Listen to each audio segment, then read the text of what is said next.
Kenapa Tuhan harus 3? Kenapa nggak 4? Kenapa nggak 10, nggak 12 gitu, supaya nanti setiap negara tuh ada Tuhannya gitu kan. Nah, Jawaban yang dilontarkan kepada saya pada saat itu adalah Bismillahirrahmanirrahim.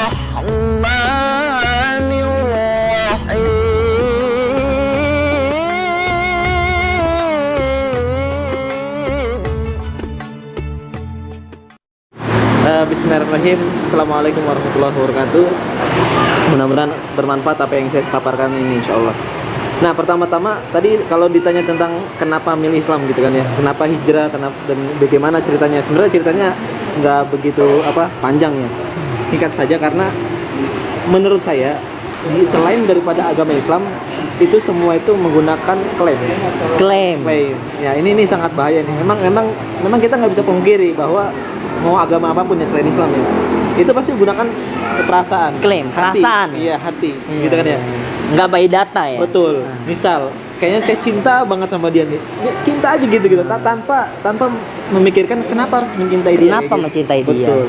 Nah, itu pun yang saya rasakan di agama saya yang dulu. Saya kan agamanya dulu kan Kristen ya. Oh, dulu jadi agamanya Betul. Kristen. Saya itu memang bukan salah satu orang kritis ya, tapi termasuk lah gitu ya, walaupun nggak kritis banget. Saya sempat bertanya kepada beberapa orang yang dianggap tahu tentang Kristen. Saya bertanya seperti ini. Kenapa Tuhan harus 3? Kenapa Tuhan harus 3? Ya kan konsepnya gitu kan? Iya, betul. Trinitas ya. Betul. Itu udah disepakati. Kenapa Tuhan harus 3? Kenapa nggak 4?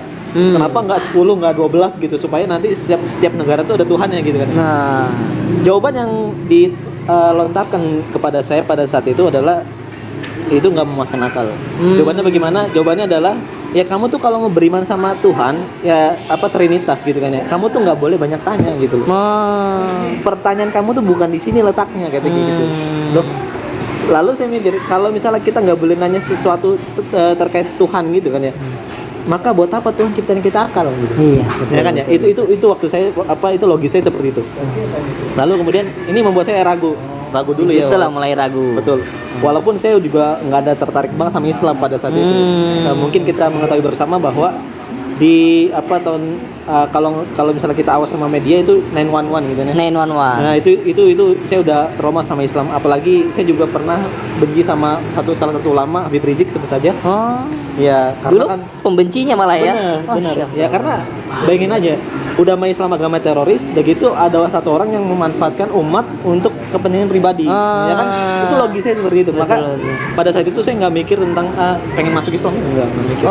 Malah saat itu terkesan benci gitu ya, dan karena tadi melihat ada 911 gitu kan. Habis itu kejadian juga terkait dengan ada satu ulama Habib Rizik gitu ya, yang seolah-olah terlihat memanfaatkan momen tersebut gitu. Satu memanfaatkan, kedua mengganggu fasilitas orang lain. Mengganggu fasilitas, mengganggu kenyamanan orang lain. Itu persepsi saya pada saat itu. Persepsinya pada saat itu. Nah, kemudian barulah saya coba boro-boro ke agama Islam ya, ke agama lain pun enggak. Jadi saya di situ memutuskan untuk kayaknya agama bullshit. Agama bullshit gitu ya. Jadi kayak ateis gitu jatuhnya ya, kalau misalnya kita kenal ya. Semi ateis.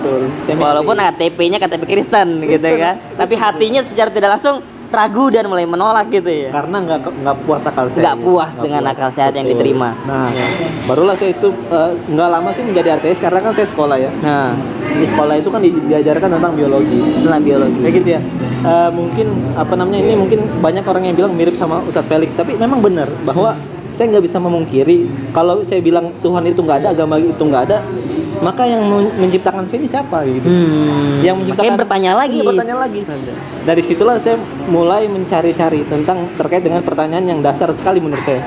Dari mana asal manusia? Gitu. Dari mana asal manusia? Buat apa dia diciptakan? Untuk apa? Buat apa dia diciptakan? Kemudian akan kemana dia setelah meninggal? Akan kemana setelah meninggal? Nah, ini kan pertanyaan krusial. Ini pertanyaan mungkin penting dan krusial sangat ya. Maka saya juga bertanya, Allah bimbing saya, Allah mungkin ya ini hidayah Allah ya. Saya dipertemukan dengan seorang tukang mie ayam. Dipertemukan oleh seorang tukang mie ayam yang dia penampilannya biasa aja, tapi masya Allah, sakofanya itu, pengetahuan itu luar biasa. Penampilannya biasa, tapi sakofa pemahamannya itu luar biasa. Dan itu menjawab pertanyaan yang diragukan. Betul. Masya Allah. Masya Allah. Akhirnya di situ ketemu kepuasan. Belum. Nah, ini Tapi ceritanya begini. gimana tuh? Karena Gimana saya tuh? ngeliat kan dia kan orang Islam ya. Harusnya kan orang Islam kan backgroundnya kan harusnya pakai peci kayak gitu. kan. Kalau dia emang dia peci. ngerti Islam kayak gitu kan ya.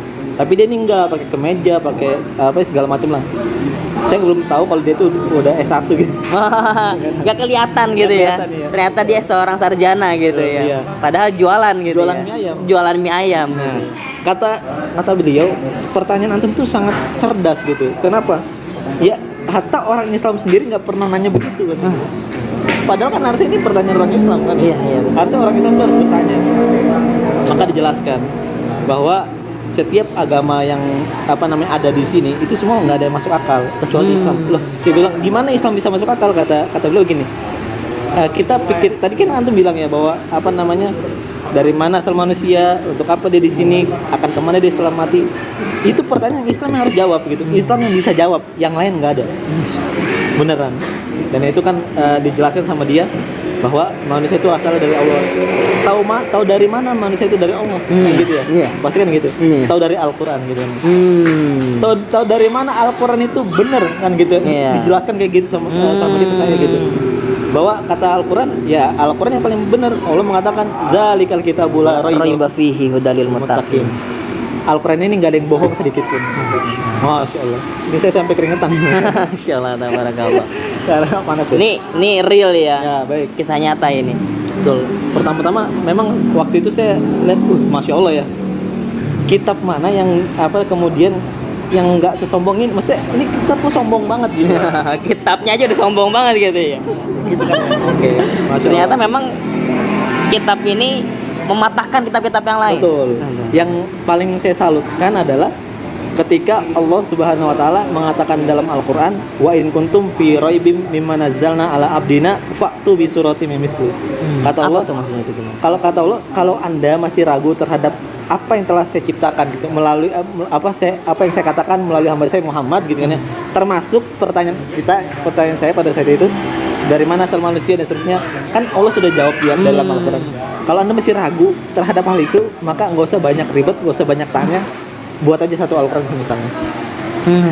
Jadi menurut saya ya bagi saya pas ketika saya dapat jawaban itu, ya Islam masuk akal. Kenapa masuk akal? Karena semua yang saya pertanyakan itu ada di dalam Islam dan Islam menjawab. Dan inilah bedanya Islam dengan agama yang lain. Kalau agama yang lain kita bertanya tentang ketuhanan itu dijawab dengan perasaan. Tapi kalau Islam dipuaskan akal kita, kemudian kita bisa beriman dengan puas gitu. Jadi Penting banget di situ. kepuasan itu Kepuasan akhirnya akal dapat itu. gitu Betul. ya. Gitu. Mau kita bertanya, makanya di dalam Islam seorang muslim yang baik itu adalah ketika dia berislam dengan pertanyaan kenapa, why, kenapa Islam gitu, kenapa gue harus menjadi muslim gitu. Kenapa harus menjadi muslim? Betul, karena itu ketika kita sudah dapat jawaban itu, maka kita beriman nggak dasar klaim. Menurut saya seperti Kita itu. beriman tidak berdasarkan klaim, Iya. tidak berdasarkan keturunan. Betul, itu tepat Tapi banget. benar-benar beriman meyakini Tuhan yang satu, meyakini bahwa kitab Al-Qur'an adalah wahyu dari Allah Subhanahu wa Betul. taala. Betul. Karena tadi disebutkan ya, ditantang ya. Ya, Buatlah yang serupa dengan Al-Qur'an ini gitu. betul banget. Kalau dibilang Al-Qur'an ini datang dari Nabi Muhammad, nggak mungkin. Nggak mungkin. Karena Nabi Muhammad orang Arab, Umi, gitu. Ummi, Betul. gitu ya. Nggak bisa juga baca tulis gitu ya. Nah, tapi ditantang untuk membuat Al-Qur'an yang semisal. Hebat banget. Betul. Sampai sekarang nggak ada yang bisa buat. Sampai sekarang nggak ada yang bisa buat. Sampai detik Masya saya Allah, berbicara ini. tabarakallah. Sampai detik sekarang berbicara, bahkan sampai akhir zaman ya. Sampai akhir zaman nggak Masya bisa Allah, buat. tabarakallah. Karena memang saya juga pernah dengar gitu, Al-Qur'an sendiri itu adalah Allah sendiri yang menjaganya. Betul. Betul ya? Betul banget. Betul ya. Dan kita lihat Al-Quran dari berabad-abad gitu ya, dari zamannya Nabi Muhammad diturunkan sampai sekarang tidak ada yang berubah satu ayat pun. Betul. Tidak ada revisi satu ayat Nggak pun. ada. Nggak ada ya. Betul. Nggak ada perjanjian lama, perjanjian Perjanjian baru baru, gitu ya. Masya Allah. Nggak ada ayat lama, ayat baru gitu ya. Insyaallah tabarakallah. Dan di situ akhirnya Mas mulai memutuskan masuk Islam sejak kapan? Nah, itu ketika Itu kan mulai terjawab tuh, gitu kan, pertanyaan-pertanyaan yang Baik. ragu gitu kan. Nah, situ gimana? Jadi di tahun 2012 itu 2012. Oke. Masya Allah. Itu usia berapa mas? usia sekitar 14 tahun ya kalau nggak salah ya. 14 tahun. SMP ya. SMP. Iya. Makanya di situ sebenarnya sih prosesi syahadatnya itu 2 kali ya. 2 kali. Pertama itu satunya cuma ikut-ikutan doang karena kan Ikut-ikutan. lingkungan gitu kan ya. Lingkungan. Nah, yang kedua ini benar-benar saya puas gitu terhadap Islam gitu. Kalau yang pertama syahadat ini saya masih sekuler gitu pemikirannya. Masih menganggap bahwa Islam itu hanya sholat aja, hanya puasa saja, hanya zakat aja. Nah, maka di tahun 2012 ini dimantapkan lagi. Masya Allah. Bahkan saya syahadat sendiri gitu kan. Masya Allah, tabarakallah. Iya begitu. Jadi ya ketika sudah dapat jawaban itu, maka enak. Jadi berislam tuh udah ngerasa bahwa ya udah Islam tuh sudah jadi rules of life gitu. Rules of life. Iya, Garis kehidupan. dari kehidupan. Jadi kita Peraturan kehidupan. Allah sudah gariskan semua kehidupan manusia itu begini. Semuanya deh. Dan Allah akan balas setiap peraturan itu dengan kebaikan, yaitu adalah surga. Seperti itu. Masya Allah, tabarakallah. Hebat, Masya Allah. Jadi tidak ada kenikmatan semu gitu Iya, ya. betul. Tidak ada janji semu yang dijanjikan hanya sementara kalau di dunia gitu Betul. ya. Nikmat di dunia itu hanya sementara gitu ya. Dan akhirnya disitulah Mas akhirnya memutuskan untuk masuk Islam. Sebelumnya Mas keluarga Muslim semua atau gimana? Masih memeluk agama yang saya Masih memeluk agama yang sebelumnya. Nah, Mohon kan doakan. begitu Masnya masuk Islam berarti biasanya terjadi pergejolakan dong. Pasti. Gitu kan di dalam rumah gitu ya antara ayah mama gitu ya. Maksudnya apa? Papa, bapak, ayah, Bapak, Mama. bapak sama mama gitu ya. Nah, terus begitu Mas memutuskan untuk memilih masuk ke dalam Islam, tantangan apa yang Mas hadapi ketika bapak Ya. sama mama ini responnya seperti apa? Baik, Masya Allah. Ini good question ya. Singkat saja bahwa pertama kali ketika saya masuk Islam, memang saya kan nggak punya pengetahuan ya, nggak punya sakofa gitu, nggak punya pengetahuan tentang Islam. Ibu saya sering ngeledekin saya gitu, sering ngebully saya. Ngapain itu muter-muter Ka'bah gitu, muter-muter bait Allah, mereka nyebutnya begitu. Itu tuh nggak berguna begini, ngapain nyembah batu dan seterusnya. Itu saya waktu itu belum punya pengetahuan sama sekali. Nah, ketika mohon maaf udah hampir ya udah mulai dewasa dan saya belajar gitu kan ya. Alhamdulillah orang tua saya jadi nggak mau debat saya lagi gitu. Masya Allah, tabarakallah. Yang justru malah kalau saya ke rumah itu malah saya yang lebih dominan untuk ngobrol sama orang tua saya. Saya lebih berpotensi besar untuk ngomong sama orang tua saya. Sharing-sharing. Awalnya iya, bahkan saya juga sempat diusir pernah. Sempat diusir. Diusir. Masya Allah, tabarakallah. Jadi ya itu udah biasa lah, udah maklum. Biasa ya. Untuk para mualaf ya sudah. Para mualaf. Jadi tetap berpegang teguh Betul. dalam memegang tali agama Allah gitu ya. Ya karena akal kita sudah terbayar puas ya, maka kita mau ngapain aja udah enak. Betul. Saya kasih contoh misalnya kalau ada pasien dan dokter.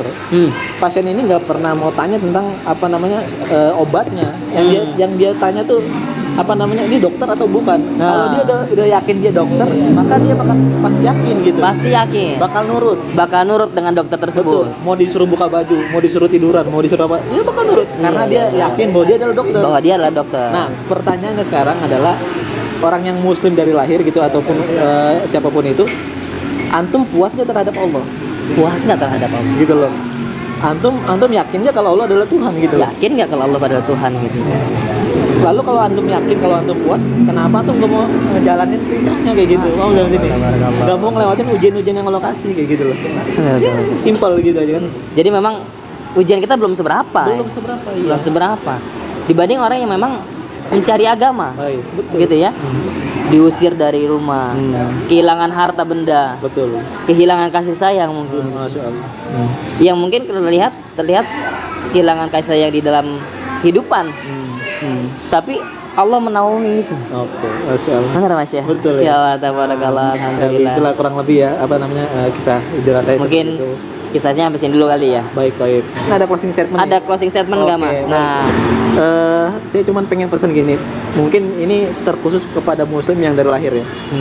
Ataupun mungkin bisa jadi seorang mualaf juga. seorang malaf juga. Banyak sekarang yang terjadi di kalangan kita, terkhusus saudara-saudara kita, itu sulit menjalankan syariat gitu. Bahkan yang saya naasnya adalah mereka bertanya-tanya tentang kenapa saya harus jalanin sholat, kenapa saya harus jalanin ini, itu dan segala macam, kenapa harus menerapkan Islam gitu, kenapa ini kan sesuatu pertanyaan yang nggak mutu sebenarnya menurut saya. Ya karena itu sudah diperintahkan oleh Allah Subhanahu Wa Taala. Yang jadi masalah adalah ini terbalik. ketika membahas tentang Tuhan gitu kan ya, tauhid atau akidah, mereka ini nggak mau nanya-nanya gitu. Kenapa harus Allah? Itu mereka bilang apa? Nggak boleh, Allah nggak boleh ditanya-tanya. Padahal Allah membuka itu semua. Padahal Allah membuka itu untuk dipertanyakan. Betul, supaya Anda puas terhadap Allah apa yang kita pegang. Betul gitu. Ya, nah sekarang terbalik. Nah maka jangan sampai iman Anda sama Allah tuh kalah dengan iman Anda sama dokter yang tadi saya sebutkan iya, gitu. betul. Anda bisa yakin itu sama dokter sampai Anda tuh nurut ya kan gitu, apa dikasih aja sama obat dokter. Iya, obat dokter nyuruh minum obat. Minum ini. 3 kali sehari. 3 kali sehari. Anda itu bisa lebih nurut gitu loh. Nurut banget. Lo Anda itu dikasih sama Allah obat gitu loh. Obatnya dalam Al-Qur'an gitu loh. Perintahnya gitu, syariatnya. Ya Anda penuhi itu. Iya. Betul. Karena dokter itu Allah yang ciptakan gitu. Dokter itu Allah yang ciptakan. Al-Quran itu menjadi petunjuk, menjadi dokter untuk kehidupan manusia. Betul. Allah tuh jadi dokter untuk jadi kehidupan manusia, betul banget. Nah, dengan segala peraturannya, dengan segala betul. perintahnya. Maka peraturannya harus dijalankan semuanya, baik itu berindividunya, kemudian bermasyarakatnya, hatta bernegara sekalipun. Harus kemudian menjalankan syariat Islam ini. Gitu Masya Allah. Obat dari Islam ini. Amin ya rabbal alamin.